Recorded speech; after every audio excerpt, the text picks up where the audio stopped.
necesitamos nada fuera de Cristo para estar bien con Dios y para vivir una vida de plenitud, de felicidad y de conexión con nuestro Padre. Para eso solamente Cristo es suficiente. Y vamos a estar meditando en Colosenses capítulo 2, versículos 8 al 15. Si me pueden ayudar igual, Irra, mejor si tenéis la cosita para... Colosenses capítulo 2, versículos 8 al 15. Así que mientras lo buscan, muchas gracias. Mientras lo buscan, de igual manera lo tengo acá. Y antes de que lo leamos, antes de que hagamos cualquier cosa, vamos nuevamente a Dios en oración, como ya bien lo hicimos con nuestro liturgo. Oremos por iluminación. Este es un texto tremendo, es un texto bello. Así que necesitamos que el Espíritu Santo abra nuestras mentes y nuestros corazones para recibir su tremenda palabra con humildad el día de hoy. Oremos nuevamente.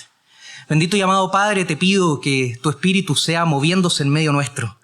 Y sea, mi Dios, quitando todo orgullo, sea quitando toda predisposición negativa a recibir tu palabra con humildad el día de hoy, para ser confrontados por ti, pero al mismo tiempo renovados por ti, para poder vivir disfrutando de la compañía de Cristo y glorificando tu nombre en cualquiera de nuestras ocupaciones.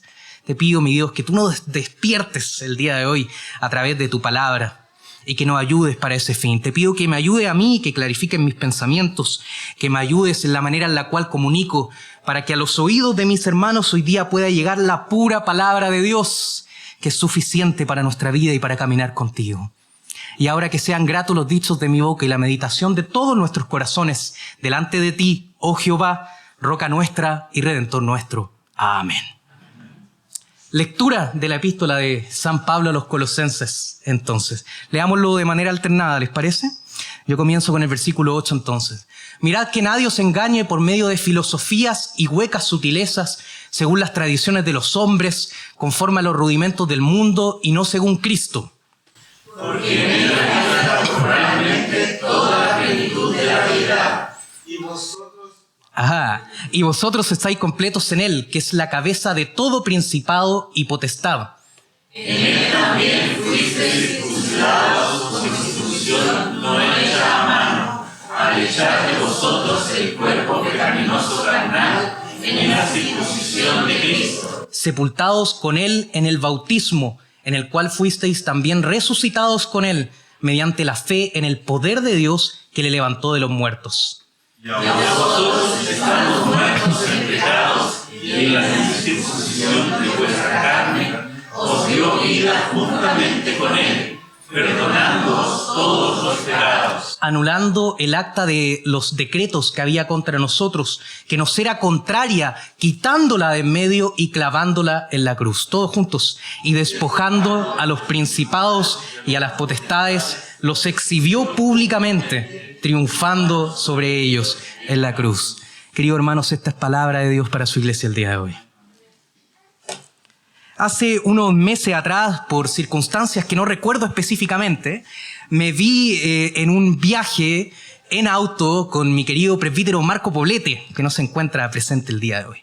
Y la radio en este viaje estaba encendida, así que naturalmente la conversación con mi hermano empezó a girar en torno a la música.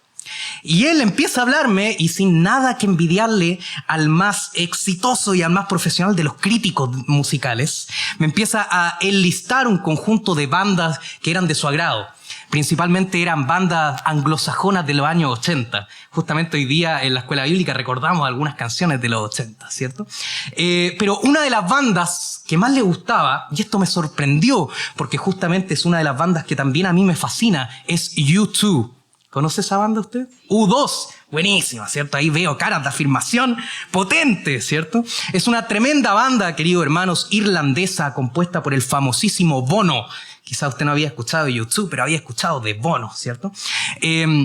Y esta banda, alrededor del año 80, sacó un disco famosísimo de Joshua Tree. Y una de las canciones más famosas era un tema que probablemente tiene la mayor cantidad de reproducciones y es el que más conocemos en la cultura popular. Y se llamaba I Still Haven't Found What I'm Looking For. O en español, sigo sin encontrar lo que estoy buscando. Y esta canción, queridos hermanos, es muy, muy interesante. ¿Por qué? Porque Bono empieza a expresar en un lenguaje que según sus mismas confesiones era un lenguaje inspirado en los salmos y era una canción gospel según él. Y él comienza a expresar sus búsquedas de algo que sea suficiente para su vida. Empieza a expresar sus búsquedas de plenitud, de felicidad, y dice: lo he buscado en las montañas, me he esforzado, he gateado por encontrar algo que me sea suficiente para vivir de manera plena. Pero ante todas estas búsquedas, estos placeres, estas relaciones que él buscaba, su conclusión final es: sigo sin encontrar lo que estoy buscando. Él se da por vencido y dice: parece que nada es suficiente para mí. Parece que nada me dota de sentido. Y lo que es aún más interesante es que, como decíamos, esta canción está plagada de imágenes religiosas. Entonces Bono hace algún tipo de credo personal. Él dice: yo creo en el reino venidero. He hablado en lenguas inclusive. Yo creo en Jesucristo. Yo creo que Él me libró de todo pecado. Yo creo que Él soltó mis cadenas y me hizo libre. Y después de recitar ese tremendo credo, ¿cuál es su conclusión? Sigo sin encontrar lo que estoy buscando. Sigo sin encontrar algo que sea suficiente para vivir de manera correcta. Y nosotros podríamos decir: oye, qué mal cristiano es Bono. ¡Qué terrible! ¿Cómo se le ocurre decir eso?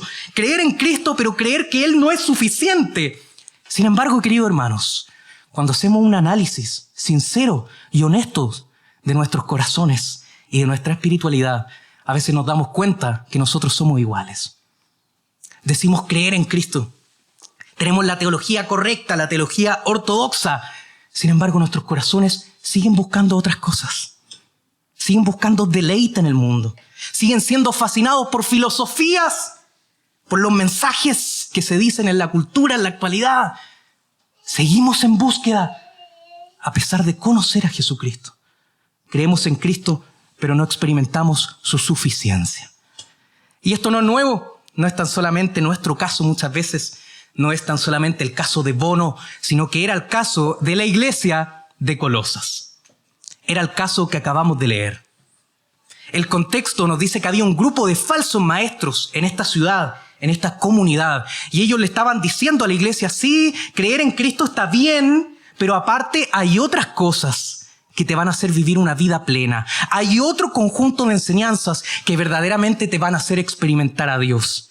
Eran grupos que amenazaban la suficiencia de Cristo sobre todas las cosas. Y es a ellos que Pablo responde en este texto: solamente Cristo es suficiente. Nuestra religión se basa solamente en Él y no en filosofías adicionales. Así que vamos a ver en este texto dos lecciones acerca de la suficiencia de Cristo. En primer lugar, vamos a ver las amenazas que hay contra la suficiencia en el versículo 8. Pero en segundo lugar también vamos a ver los fundamentos de la suficiencia de los versículos 9 al 15. ¿Cuáles son aquellos aspectos en los cuales Pablo basa esta convicción plena de que solamente Cristo es suficiente para nuestra vida? Amén. Comencemos entonces con las amenazas contra la suficiencia. Acompáñeme al versículo 8. Como decíamos, había un peligro en la ciudad. Había un peligro en Colosas. Y es por eso que él inicia este texto con un imperativo, con una orden, y les dice: mirad, mirad. Y esta palabra lógicamente nos hace referencia a mirar con los ojos. Las filosofías, las culturas, las enseñanzas no se detectan con la vista física.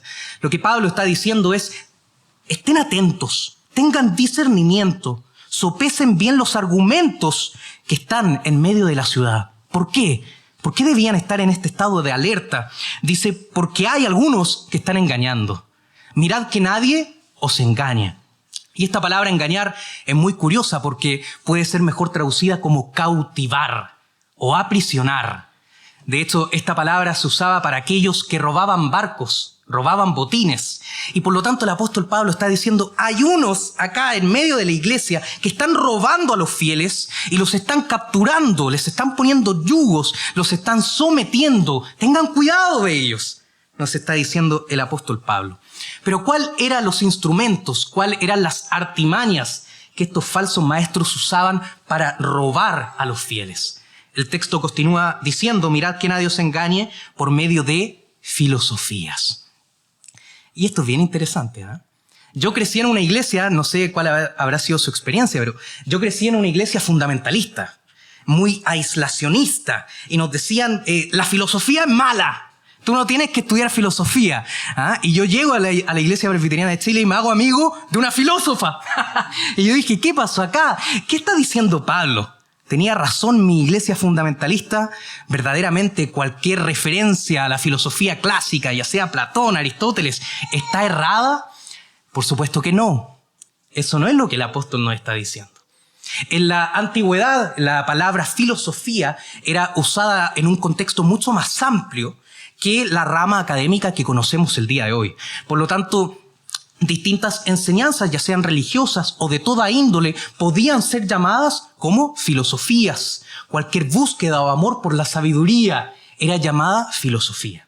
Pero ¿a qué conjunto de enseñanzas en específico se está refiriendo Pablo acá en este texto y en todo el contexto general de lo que es el libro de Colosenses? Nuestro hermano Marco bien lo decía hace una semana atrás, cuando él dio el sermón. Él hablaba del ascetismo. Había un grupo de ascetas judeo-cristianos que estaban desviando a la gente. ¿Qué significa una asceta? ¿Qué es el ascetismo? También lo explicaba nuestro hermano Marco. Es la búsqueda de la plenitud en Dios. Es la búsqueda del conocimiento de Dios. La búsqueda de la sabiduría de Dios. ¿Pero por medio de qué? Por medio de disciplinas y prácticas extremas. Eso es el ascetismo, ¿ya? Para este grupo de personas era muy común, por ejemplo, el autoflagelarse o el aislarse a lugares extremos, como lo puede ser el desierto o las montañas. Sumado a eso, el privarse de alimentos o el gestionar sus pasiones y sus emociones de manera extrema, eso eran los ascetas, ¿ya? Pero este grupo de personas que estaban tratando de imponer estos legalismos extremos, también tenía un conjunto de creencias muy peculiar, ¿ya? Ellos eran una religión del misterio. Las religiones del misterio son las que dicen, sí, mira, la fe cristiana está bien, pero hay algo de Dios que es misterioso, que tienes que ser iniciado para conocerlo. Y los falsos maestros decían, y solamente nosotros lo sabemos y te lo podemos enseñar. ¿Ah? Entonces ellos especulaban acerca de distintas religiones, especulaban acerca de los ángeles, acerca de los demonios, acerca de las estrellas, y decían, tenemos una sabiduría secreta que no está solamente en la persona de Cristo. Nosotros la tenemos, y es por eso que tentaban a los fieles. Esta era la filosofía. Esta era la amenaza que existía en la iglesia de Colosas. ¿Y cuál es el comentario de Pablo acerca de esta falsa enseñanza? 2 palabras, y son directas y son tremendas. Son huecas sutilezas. Huecas sutilezas. Esto puede ser traducido en el griego como errores vacíos. A mí me encanta el apóstol Pablo, ¿eh? Es tan directo para decir las cosas. Esas son errores vacíos, decía él. No, son mentiras. Son engaños deliberados, son cosas que se oponen a la verdad de Dios, se oponen a la verdad máxima que es Jesucristo. La palabra de Dios encarnada, se oponen a todo ello, pero sumado a eso no tienen ningún sustento, no tienen nada que lo componga, son mentiras vacías. Ese era el comentario que Pablo dice acerca de todos estos movimientos místicos, esotéricos, espiritistas que buscaban complementar la fe cristiana. Pero sumado a ello nos da 2 características adicionales. Y nos dice que calzan perfectamente con distintos sistemas de hacer religión o sistemas de razonar en la antigüedad. Nos dice son según las tradiciones y según los rudimentos del mundo. Esto nuevamente es muy interesante, queridos hermanos. ¿Cómo es eso de según las tradiciones de los hombres? ¿No somos nosotros, la Iglesia Presbiteriana de Chile, una iglesia tradicional? ¿No decimos nosotros con orgullo que pertenecemos a la tradición reformada y somos honestos de ello? Y esta tradición ciertamente respeta el legado de algunos hombres, ya sea Juan Calvino, John Knox, David Trumbull. ¿Creemos nosotros en una tradición de hombres? ¿Pablo nos está contradiciendo y reprendiendo acá? Por supuesto que no. Nuevamente, ¿a qué está haciendo referencia Pablo cuando hace referencia a estas tradiciones? Él está diciendo que este grupo de falsos maestros decían que sus legalismos, que sus religiones de misterio, que sus enseñanzas y preceptos venían directamente en una línea de transmisión oral del mismo Moisés. Fíjense lo que están diciendo. Los preceptos que ellos daban, decían, tienen la misma validez que la Escritura, porque vienen humanamente desde el mismo Moisés. Y por lo tanto tienen que ser reverenciados igual que el Pentateuco. Tienen que ser reverenciados igual que la ley de Dios. ¿Por qué? Porque viene de la tradición humana directa de Moisés. ¿Cómo se comprueba? Nadie sabe, porque son enseñanzas extra bíblicas. Pero ellos decían tener estas tradiciones. Y es por eso que Pablo las identifica como de hombres. No vienen de Dios, no están en la Escritura. Son invenciones humanas y legalismos humanos. Es a eso que el apóstol Pablo se está refiriendo con estas tradiciones. Pero también este grupo de falsas enseñanzas era de acuerdo a los rudimentos del mundo. Y esta frase, rudimentos del mundo, es tremendamente interesante, queridos hermanos, justamente por el debate que hay alrededor de ella. Para algunos teólogos, los rudimentos del mundo hacen referencia a las estrellas. Entonces dicen estos falsos maestros, como observaban el cielo, observaban las estrellas, observaban la luna, su religión estaba basada en eso. Como el día de hoy puede ser el horóscopo, ¿cierto?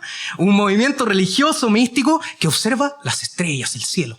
Hay algunos que dicen, no, rudimentos del mundo hace referencia a los principios elementales de la realidad. ¿Qué cosa? Los espíritus, los ángeles, los demonios.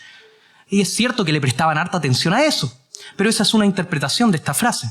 Y la última, que probablemente es la más correcta, de acuerdo al contexto de Colosenses, es que los rudimentos del mundo hacen referencia a aquellos elementos, componentes propios del sistema que nos rodea, propio de las religiones, propio de la cultura que rodeaba al pueblo en Colosas. Esos elementos son propios del mundo y ellos los estaban integrando a su fe.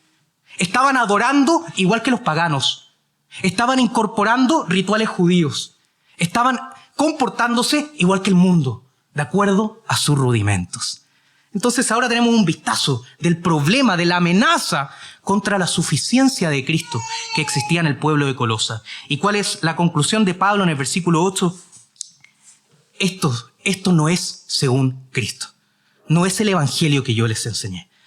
Mientras Cristo viene a liberar, estas personas están poniendo yugos. Mientras Cristo nos viene a enseñar una adoración en espíritu y en verdad por medio de Él delante del Padre, ellos están sumando idolatrías, están sumando tradiciones de hombre que no están contenidas en la Escritura. Esto no es según Cristo. Termina el apóstol Pablo denunciando claramente este conjunto de mentiras y de falsas enseñanzas que ciertamente atentaban contra la suficiencia de Cristo para nuestra relación con Dios y para nuestra plenitud en la vida. Querido hermano, ¿por qué esto es tan importante? ¿Por qué tenemos que detenernos tanto tiempo en estas cosas que nos pueden parecer arcaicas o filosofías que pueden parecer antiguas? Porque hoy día no estamos exentos de ellas. No estamos exentos de mensajes que digan, sí, creer en Cristo está bien, pero nosotros tenemos la vía a la verdad. Nosotros tenemos la vía a la verdadera sabiduría. El día de hoy, de igual manera, nos rodean filosofías o nos rodean sectas o sociedades secretas que dicen, sí, creer en Cristo está bien, pero nosotros tenemos el camino a la virtud. Hoy día las redes sociales están plagados de movimientos estoicos que te dicen, este es el camino a la verdad. Levántate temprano, haz ejercicio, esfuérzate en la vida y vas a ser alguien. Que ciertamente todas estas cosas están bien, pero lo plantean como una alternativa a la plenitud y tientan a muchos el día de hoy por medio de esos medios de comunicación, por medio de las redes sociales. Pero no tan solamente hay filosofías, movimientos que buscan complementar la fe cristiana, sino que también hay tradiciones de los hombres. Usted sabía que hay ciertos países donde la estadística acerca de la conversión, sobre todo de los jóvenes, al catolicismo romano y a la iglesia ortodoxa, está en alza. Los jóvenes están buscando tradiciones, están buscando la estabilidad, la pertenencia de estar en un lugar plagado de órdenes milenarias que según ellos son autoritativas. Nuestros padres reformados enseñan que esas cosas son invenciones humanas, son tradiciones de hombres y que no se encuentran en la Escritura. Pero existe una tentación tradicional el día de hoy. Tenemos que estar atentos a eso. Pero no tan solamente hay estas filosofías y estas tradiciones, sino que también muchos, como conversábamos en la escuela bíblica, muchas religiones o muchas iglesias al día de hoy adoran de acuerdo a los rudimentos del mundo. Ven a la cultura, a los componentes propios de la cultura y dicen, voy a apropiar esto. El liberalismo teológico defiende aspectos que son propios del mundo. Y al mismo tiempo los fundamentalismos defienden partidismos y políticas que son propias del mundo. Tengamos cuidado de integrar los rudimentos del mundo al mensaje de la fe cristiana, porque Cristo es suficiente. No necesitamos nada más. Queridos hermanos, entonces el llamado de Pablo a velar porque hay filosofías falsas en medio nuestro, es un llamado también en la actualidad. Debemos estar atentos, examinar las cosas que nos rodean, ser sabios, buscar consejo, buscar en la Escritura para retener lo bueno y desechar lo malo. Y ante todo, que nuestra religión, nuestra espiritualidad y nuestro caminar y nuestra plenitud se basen en Jesucristo, sin necesidades de cosas externas. Así que Pablo se detiene a hablar acerca de estas amenazas contra la suficiencia de Cristo sobre todo. Pero en primer lugar, él empieza a hablar en segundo lugar, comienza a hablar de los fundamentos. Él dice, Cristo es suficiente, no estas filosofías. ¿Pero por qué? ¿Por qué? En primer lugar, por quién Cristo es. Y en segundo lugar, por quién es el creyente en Cristo. Estos son los fundamentos por los cuales Cristo solamente es suficiente y no las mentiras del mundo. ¿Quién Cristo es? La identidad de Cristo. Versículo 9. El texto nos dice, porque en Él habita corporalmente toda la plenitud de la deidad. Este texto es tremendo, querido hermano. Es uno de los textos más fundamentales de la tradición cristiana histórica. El texto nos dice que en Jesús habita, o sea, reside de manera permanente, de manera sólida, aún en su cuerpo, aún en su encarnación. Él era totalmente, ¿qué cosa? Dios. Plenamente Dios. La palabra plenitud quiere decir estar repleto, estar desbordante. No cabía ni una gota más. Era total y verdaderamente Dios. Querido hermano, el apóstol Pablo simplemente en este verso nos está diciendo lo siguiente. ¿Jesucristo era un buen maestro moral? Por supuesto que sí, el mejor de todos los tiempos. ¿Era un gran profeta? Por supuesto que sí, el mejor de todos los tiempos. Pero era más que eso. Era más que eso. Jesucristo es Dios. ¿Usted cree eso? Eso es lo que afirmamos como pueblo cristiano. Eso es lo que defendemos. Está en nuestras confesiones, en nuestros artículos, en nuestros credos. Eso es fundamental para nosotros. Y es justamente porque Él es Dios que no necesitamos nada más en la vida. En Él está todo. Él lo contiene todo. Él lo creó todo. Él es soberano sobre todo. Ese es nuestro Señor. Y en Él lo tenemos todo. Pero era necesario que Pablo se detuviera a aclarar este punto, porque, como bien sabemos, en el contexto griego existía una tendencia muy grande a negar la deidad de Cristo. Para los griegos era imposible que algo bueno, algo perfecto, existiera en el mundo físico, porque lo físico, lo material, decían ellos, es malo. Fue creado por un Dios malo. Entonces, lo espiritual es bueno, lo físico es malo y no pueden mezclarse. Entonces, para ellos la idea de que Cristo, un hombre en Galilea, un hombre proveniente de Nazaret, caminara y fuera Dios, era imposible. Era imposible. Y es por eso que Pablo necesitaba aclarar este punto. Pero, queridos hermanos, no tan solamente el mundo griego hace 2000 años atrás cuestionaba la divinidad de Cristo. A lo largo de la historia hemos visto cómo distintos movimientos, distintas facciones de la iglesia, distintos herejes han atentado contra el hecho de que Jesús es Dios. Quizás el acontecimiento más famoso fue en el concilio de Nicea, con la herejía del arrianismo, que decía, sí, Jesucristo es un gran hombre, es el primero de toda la creación, pero es un ser creado, no es Dios.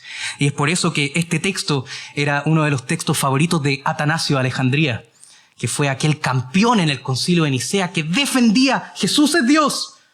Y él les decía, explíquenme este texto. Si Jesús no es Dios, explíquenme este texto. En Él habita toda la plenitud de la deidad. Pero no tan solamente los griegos cuestionaban esto, no tan solamente los arrianos en el siglo IV cuestionaban esto, sino que también en la actualidad es cuestionado. Inclusive dentro del cristianismo conocemos sectas como algunos adventistas, testigos de Jehová, que niegan que Jesús sea Dios. Queridos hermanos, la necesidad entonces de valorar estas palabras y de volver a los razonamientos del apóstol Pablo es necesaria el día de hoy. Jesucristo es Dios.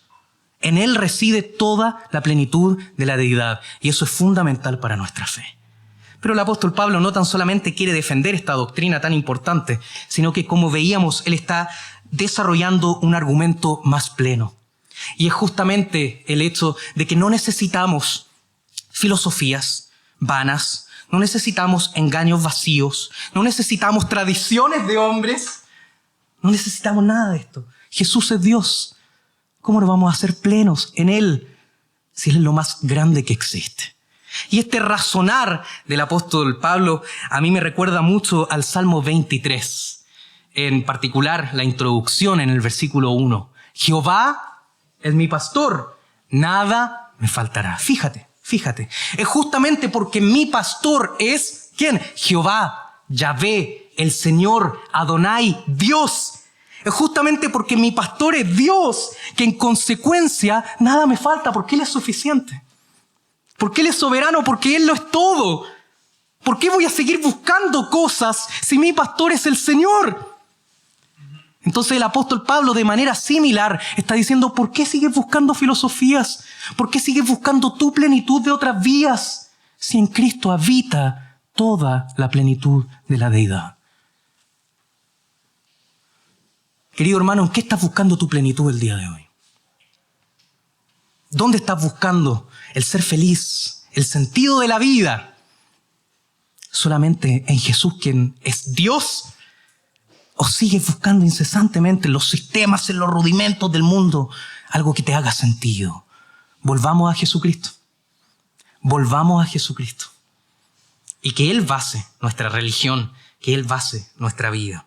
Pero en segundo lugar, Cristo es suficiente, no tan solamente por quién es Él, sino también por quiénes somos nosotros en Él. Y en los versículos 10 al 15, Pablo comienza a hablar acerca de la identidad del cristiano y lo hace de manera bella, excelsa, de tal manera que nuestra conclusión debe ser que estamos completos en Cristo. No necesitamos nada fuera de Él. Y eso es ciertamente el argumento del versículo 10. Dice, y vosotros estáis completos en Él. La palabra completos es la misma palabra que fue usada en el versículo 9 para plenitud. Fíjate, es lindo eso. Porque Cristo es plenamente Dios, tú hoy puedes ser pleno. Porque Cristo es completamente Dios, tú hoy puedes estar completo. No necesitas nada más. No necesitas una media naranja, como andan diciendo por ahí, ¿eh? Una media naranja que te haga completo. No, en Cristo estamos completos. No necesitamos lograr la admiración del mundo. No necesitamos basar nuestro valor en lo que la gente dice de nosotros. No necesito basar en mi valor en lo que logro, en lo que tengo. Eso no me va a completar. Cristo me hace completo. ¿Por qué? Versículo 10. Porque Él es la cabeza, o sea, el jefe, el gobernante, el superior de todo principado y potestad. Estas palabritas, principado y potestad, se van a repetir posteriormente en el texto y también son muy habituales de la teología del apóstol Pablo. Y con ella probablemente él hace referencia a las huestes angelicales, ya sean los ángeles propiamente tales o los espíritus malignos, ¿cierto? Y él dice, sobre todo estos espíritus, Él es superior. Él es el primogénito de la creación. Jesucristo es el creador. En Él existen todas las cosas. Él es el Logos encarnado. Él es la palabra de Dios. Él es soberano. Él es el Salvador. Él es el Redentor. Y por lo tanto estoy completo en Él. Ese es el argumento del apóstol Pablo. ¿Cuál es tu identidad, querido hermano? Ser colmado, ser lleno de bendición en Jesucristo. Ser lleno de plenitud en Él. Esa es tu identidad. Pero no tan solamente nos comenta esto en el versículo 10, sino que también nos dice que en Cristo somos santificados. Y en el versículo 11, Pablo trae a colación la metáfora o la imagen de la circuncisión. La circuncisión simbolizaba la idea de ser apartados del pecado, apartados de la maldad, apartados de todo aquello que no le agrada a Dios, de todo lo pagano. Y es por eso que el símbolo, el signo era justamente apartar el prepucio del cuerpo. Eso es lo que significa la circuncisión. ¿Quiere decir esto que tenemos que volver a circuncidarnos ahora? Por supuesto que no. Es por eso que, gracias a Dios, inmediatamente el apóstol Pablo agrega en el versículo 10, circuncidados con circuncisión no hecha a mano. Pablo no está defendiendo el rito del Antiguo Testamento, este sacramento de iniciación cristiana. ¿Por qué entonces habla de los creyentes en la iglesia como circuncidados? Justamente, como nos dice el versículo 11, nuestro cuerpo pecaminoso carnal fue echado fuera. El pecado que había en ti fue echado fuera. Tu vieja naturaleza fue echada fuera. De tal manera que ahora eres santo. ¿Por qué? Por la circuncisión de Cristo. De Cristo. Es solamente en Cristo que tú puedes ser perdonado de tus pecados. Es solamente en Cristo que tú puedes ser una nueva creación. Que puede ser una nueva persona, que es aceptada por Dios, que es justa delante de Dios y que puede caminar en obediencia, fidelidad a Dios. Es solamente en Cristo. Y esa es tu identidad. Circuncidado en Cristo. Yo conozco muchos cristianos, queridos hermanos, sobre todo calvinistas, que son creyentes, esta es su identidad, pero siguen diciendo, no, yo soy un miserable pecador y no sirvo para nada. ¿Por qué? ¿Por qué? Si eres circuncidado en Cristo. El pecado fue apartado de ti. ¿Pecamos? Por supuesto que sí, pero nuestra identidad es ser justos delante de Él. Esa es tu identidad. Pero Pablo no tan solamente nos dice que somos completos y santificados por la circuncisión en Cristo, sino que también somos regenerados. Y en el versículo 12, el apóstol Pablo suma otra imagen. Y es muy significativo para nosotros que justamente después de la circuncisión, Pablo agrega esta imagen. ¿Cuál es? El bautismo. Versículo 12. Para el apóstol Pablo, el bautismo apunta a dos cosas que son realidad para el cristiano. En primer lugar, somos sepultados. Nuevamente está esta imagen de circuncisión espiritual. Para el creyente, el bautismo es la antigua circuncisión. Es el sacramento de iniciación cristiana que simboliza que somos apartados y que ahora pertenecemos a Dios. Y es por eso mismo que tal como la circuncisión pertenecía a los infantes en el Antiguo Testamento, hoy también el bautismo pertenece a ellos. Fíjate la conexión que está haciendo el apóstol Pablo. Pero él nos dice que en el bautismo somos sepultados. Esto quiere decir que nuestra vieja naturaleza, nuestro viejo hombre, tal como Cristo estuvo en la sepultura 3 días, así nuestro viejo hombre ya no cuenta. Fue eliminado. Fue muerto junto con Cristo, fue sepultado. Como Pablo enseña a los corintios, las cosas viejas pasaron. Tu naturaleza, eso que te aqueja, eso que te generaba culpabilidad, tu pecaminosidad, fue sepultada en el bautismo. Pero no tan solamente apunta a eso, sino también a lo que sigue, ¿cierto? Que es la resurrección. La resurrección. El versículo 12 nos dice, sepultados con Él en el bautismo, pero en el cual también fuisteis resucitados. Así como Cristo estuvo en la tumba, en nuestro viejo hombre con Él, pero Él resucitó al 3er día. De tal manera que hoy día también nosotros podemos resucitar a vida en Dios, a plenitud en Él, a vida abundante, a vida eterna, en semejanza a Jesucristo. Sepultado a las cosas viejas y levantado, hecho nueva criatura, tal como fue el caso de Jesucristo en su vida, en su pasión. Esa es tu identidad en el bautismo. Y nosotros podríamos pensar, oye, qué raro el vocabulario que está usando el apóstol Pablo en este versículo. Ciertamente nosotros hoy no nos referimos al bautismo de esta manera, como aquel en el cual somos sepultados y resucitados. ¿Qué está diciendo Pablo acá? Está diciendo que el bautismo, tal como creen los católicos romanos o los luteranos, verdaderamente nos regenera en el momento en el que el agua cae sobre el bebé, el verdaderamente sepultado y levantado como una nueva criatura en Cristo. Ciertamente no. Eso no es lo que el apóstol Pablo está diciendo. ¿Por qué? Porque esto es lo que agrega para terminar el versículo 12. Mediante la fe en el poder de Dios que le levantó de los muertos. No es un rito el que es suficiente para regenerarte. No es un rito, es Dios. Es el poder de Dios que levantó inclusive a Jesús de los muertos, el que puede levantarte a ti. ¿Y cómo accedemos a ello? Mediante la fe. La fe ha sido, es y será el medio por el cual accedemos al poder de Dios que nos salva y que nos hace nuevas criaturas. ¿Por qué está hablando del bautismo entonces? Porque es la fe el que hace eficaz el bautismo. Es la fe la que hace que el bautismo tenga sentido.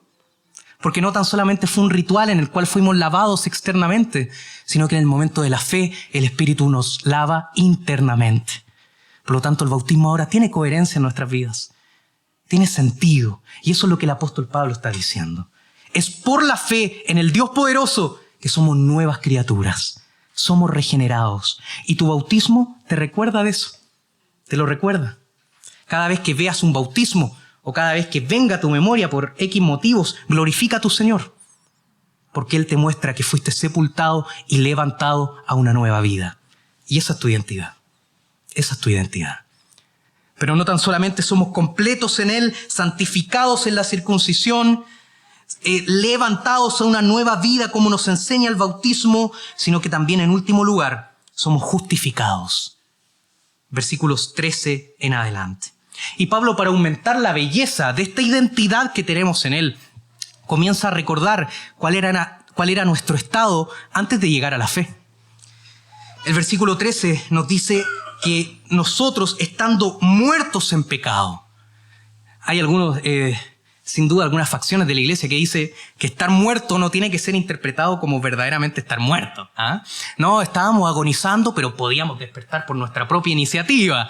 Podíamos escuchar igual la palabra de Dios por nuestra propia iniciativa. Eso no es lo que Pablo nos está diciendo. Estar muerto es ser totalmente incapaz de recibir algún estímulo espiritual. Estar muerto es ser totalmente incapaz de buscar y de amar y de desear a Dios. Eso es estar muerto. Y esa era la situación en la que tú y yo estábamos antes de que el Señor tocara la puerta de nuestros corazones.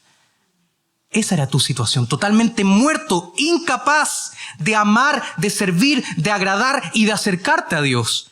Pero no tan solamente estaban muertos, sino que el versículo 13 nos dice que estábamos en la incircuncisión de la carne.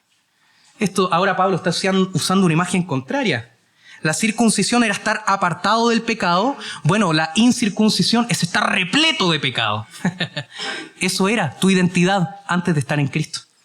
Totalmente entregado a la maldad, a la rebeldía, gozarse en cosas incorrectas, ser plenos en cosas totalmente contrarias a lo que Cristo quería para nuestra vida. Esa era nuestra posición. Escapábamos de Dios y éramos incapaces de darnos cuenta. Pero ¿qué fue lo que pasó? ¿Qué fue lo que pasó? ¿Tomaste la iniciativa? ¿Viste la luz? No. Él tomó la iniciativa por ti. Versículo 13. Estando muertos, estando en la incircuncisión, os dio vida juntamente con Él. Él te dio vida. Él te vivificó. Él te tomó. Él te infundió nuevamente aliento. Él lo hizo todo por ti. Pero ¿cuál es la manera en la cual trató con nosotros? El versículo termina diciendo, perdonándoos todos nuestros pecados. Y esta palabra perdonar puede ser mejor traducida como indultar. Y es por eso que ahora el apóstol Pablo comienza a hablar en un idioma legal. Indultar. Queridos hermanos, teníamos culpabilidad delante de Dios. Éramos realmente responsables de traicionar sus preceptos y sus leyes. Pero Él nos indultó por su propia voluntad, por su propia soberanía. Y hizo justicia, nos castigó no sobre nosotros, sino sobre Jesús. Para que tú libre y gratuitamente puedas tener una comunión con Él. Te perdonó, te indultó. Y el versículo 14 comienza a ampliar este vocabulario. Y acá este versículo es bello, querido hermano. Este versículo es bello. El versículo 14 nos menciona la existencia de un acta de decretos. ¿Qué es un acta de decretos? En la antigüedad, este tipo de acta era un manuscrito, el cual contenía todas nuestras deudas. Y por lo tanto, este manuscrito te recordaba visiblemente, oye, tienes un problemita. Tienes que solucionarlo. Y de hecho no puedes hacerlo. Y por lo tanto vas a pagar el precio por lo que has hecho. Este era un acta de deudas, un acta de traición a los preceptos de Dios. Y nos acusaba. A mí durante la semana me llegó el cobro de una deuda por una cirugía que tuve a principio de año. Y es terrible, hermano. Y te dice, tienes 10 días para pagar y si no, tienes que pagar las consecuencias. Esa es un poquito la imagen legal que el apóstol Pablo está trayendo. Hay un acta que te acusa. ¿Pero qué hizo Dios? La anuló. En el idioma griego, la destruyó. La borró por completo. Ya no hay nada que te acuse. No hay nada que te condene. Porque Cristo te liberó. Cristo te justificó. Y esa es tu identidad, nos dice el apóstol Pablo. Anulando el acta de decretos que había contra nosotros, que nos era contraria. ¿Y cómo lo hizo? Quitándola de en medio o quitándola del camino. Ya no es un impedimento para que yo avance. Ya no me impide relacionarme con Dios. Salió del camino. Porque Él me justificó. ¿Y cómo lo hizo? Clavándola en la cruz. ¿Sabe qué, querido hermano? En la antigüedad, cuando una persona, un criminal, era colgado en la cruz, era crucificado, no tan solamente su cuerpo colgaba del madero, también un acta de decretos que decía todos los delitos que la persona había cometido. Comprobamos eso en la historia de nuestro Señor Jesucristo, ¿cierto? Había un cartel en el madero. Había algo que los soldados romanos usaban para apuntarlo y para reírse de él. Este letrero decía INRI, este Jesucristo de Nazaret, el rey de los judíos.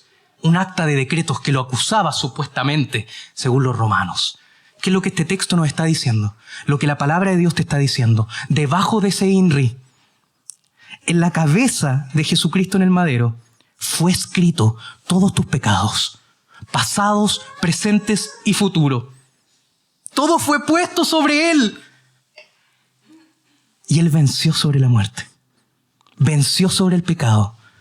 De manera que tú hoy eres totalmente perdonado y totalmente libre. Tus pecados fueron escritos en ese madero y esa acta quedó anulada. Porque el Señor venció, triunfó. Y el versículo 15 nos dice eso ya para terminar. Y lo dice de manera fantástica, declarativa, celebrativa. Nos dice, y despojando a los principados y a las potestades. ¿Recuerda esa frase? Hacía referencia a los espíritus malignos. Y Cristo, por medio de lo que hizo en la cruz, los despojó. Esto puede ser traducido como los desarmó. Le quitó la armadura, le quitó las armas. Ya no tiene potencia, no tiene efectividad, ya no hacen nada. Él los despojó. Él es verdaderamente la simiente de la mujer que aplastó la cabeza de Satanás. Victorioso, despojó al enemigo, despojó a la serpiente. Y los exhibió públicamente. Esto era propio de los generales romanos. Cuando ganaban un combate ahí en la aldea donde vivían o la aldea que habían conquistado, ellos se daban una vuelta celebrando su victoria, mostrando las armas de los enemigos. Es como cuando un equipo de fútbol gana un partido y se da la vuelta olímpica, ¿eh? ¿Se acuerda cuando nosotros ganábamos partidos? Hacíamos eso, ahora no. Pero esa es la idea que Pablo está trayendo a colación. Cristo mostró, exhibió su victoria, la celebró porque verdaderamente la logró en la cruz. Victoria sobre el enemigo, sobre la muerte, sobre la maldad, sobre la oscuridad. Y todo esto triunfando en la cruz. Para nosotros la cruz no es un instrumento que nos genera una tristeza y una angustia. En la cruz Cristo venció, sobre todo. Y por medio de la fe accedemos a esa victoria. Esta es tu identidad, querido hermano. Esta es tu identidad. Recuérdala en momentos de angustia, en momentos en los cuales el diablo acusa. Recuerda que eres justificado, que eres repleto, que eres santificado y que eres regenerado por tu Señor. Pero ¿por qué el apóstol Pablo está hablando de esto, cierto? Él está diciendo, no necesitamos buscar virtud en las religiones del mundo. No necesitamos caer en las filosofías de los hombres que nos dicen, este es el camino a ser completo. Cristo me hace completo. Cristo me hace completo. Es por quien Él es y por quien yo soy en Él que tengo todo lo que necesito. Ese es el evangelio de tu Señor. Abrázalo el día de hoy.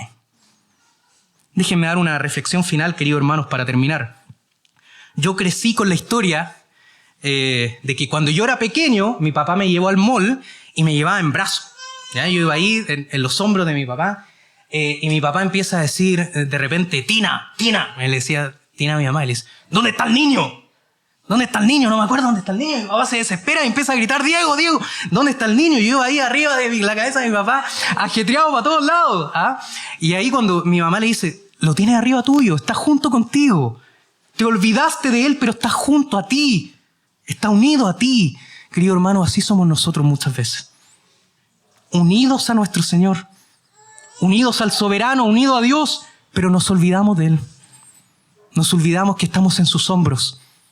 Nos olvidamos que estamos siendo abrazados por Él y corremos a filosofías, corremos a los rudimentos del mundo neciamente, olvidando que estamos en las manos de un Padre amoroso. Ciertamente muchas veces somos como en la parábola del hijo pródigo, como el hijo mayor, aquel al cual el padre le dice, todo lo mío es tuyo, tú siempre estás conmigo. Pero él pensaba que tenía que ir a los legalismos, a los ascetismos, a ganarse el amor del Padre, cuando el Padre le decía, yo te amo y siempre te he amado. Querido hermano, Cristo te ama. No necesitas nada más. Oremos para terminar. Bendito y amado Padre, te damos gracias por tu palabra el día de hoy. Gracias porque en Cristo tenemos todo lo que necesitamos. Él es suficiente.